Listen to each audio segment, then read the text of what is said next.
It gives me great pleasure to be here with you all at an important juncture of our economic development. Well, I don't know how much I can tell you about spices because the President and his family will tell you much more. I think you are run about 150 or 200 years in the game. But spices played an important role in our economy for thousands of years. We had the best spices. In the last 30-40 years, we neglected and our revenue from spices came down. We didn't go into value addition. Now that has to change. With the restructuring of the economy and its sustainability, we have to become a competitive economy and an export-oriented economy. We have to earn far more foreign exchange if we have to settle our debts and also ensure that we have a positive balance of payment situation. Which means we have to look at all areas of economic activity which are competitive and which will bring us foreign exchange whether we export or services provided here. So we are, the government, the Ministry of Finance especially, is looking at areas where this can be done. Now one area is spices. Spices bring up $400 million. Sri Lanka's government in the old days ran on spices. It brought the Portuguese, the Dutch and the British here. So I think 400 million is too little. It said in the times of Rajasingha, the king of Sitavaka, he wanted to increase the price of cinnamon that was collected in the kingdom. That was all except around Colombo. So what did he do? He took his low quality cinnamon and burnt it. And he got a better income, enabling him to carry on his wars. So in different ways, we have used cinnamon. And what do we do now? We have to look at a bigger market, as you all have been talking. Look at value addition and look at niche market. Where can you do? Where can you go? And it's a wide range you have. So what the government has stepped in. We want to help you and help ourselves to increase the products. One is we have established a separate department for cinnamon development. Much more can be done. After all, many of the lands that were used for cinnamon are today under tea, rubber or coconut and are not doing that well.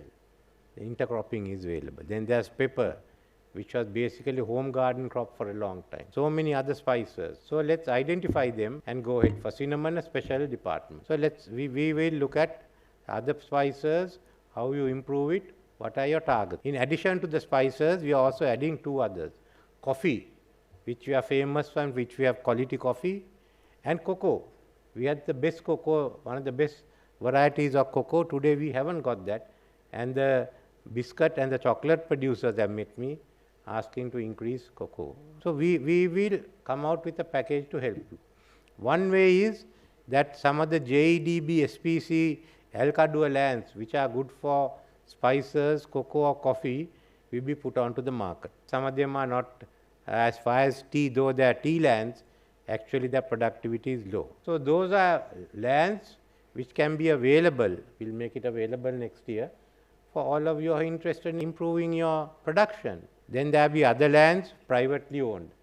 So we will now work these details out. To do that, in addition to the cinnamon development department, what I have done is to bring the whole agriculture sector together. We can't have one for coconut, one for cinnamon, one for paddy. So while we have this, you have the export development, export agriculture. But I am wondering, why can't you merge agriculture and export agriculture? After all our products must be competitive, whether it's horticulture, agriculture, anything. All of them must be competitive. You can't have a domestic agriculture. This is our problem now, which is not competitive, and agriculture that is competitive. Looking at increasing the paddy production hectare to go up to 6 or 8 metric tons, as the minister says, some areas are producing 11, which means a whole lot of land in the wet zone can be available for the cultivation. That's the way we want to. There will be lands we are looking at, Mahavalley System B and System A, which will have a lot of land available for cultivations. So look at the crops. And this is why this is called the Agricultural Modernization Program. We want to modernize agriculture, bring technology in, look at the market. Now I can tell you one thing, I know one group who can't do this. That's the government. We can help you, we can give policy, we can give support. Rest is yours. So you who are in the Spices Council, kindly come up with a plan, the minister and I am more than prepared to consider and see in which ways we can help you. It's up for you. At least $1 billion to begin with, but if you are successful, more than $1 billion should come in. We are an agricultural country. We must not give up our agriculture because we are going into manufacturing services. No, we shouldn't. We should go in and increase it. And with digitalization, what can't you do? The farmer has only the handphone and achieve miracles. So we are looking at all this, bringing together the green economy, the digital economy, and agricultural modernization, and look for exports. It's up for you. If you are come with the plans and you want any foreign advice, we'll look at that. We certainly will help you. So that is the short message I have. It's up for you now to work it out and meet the minister and me, and then we will see how we can go ahead.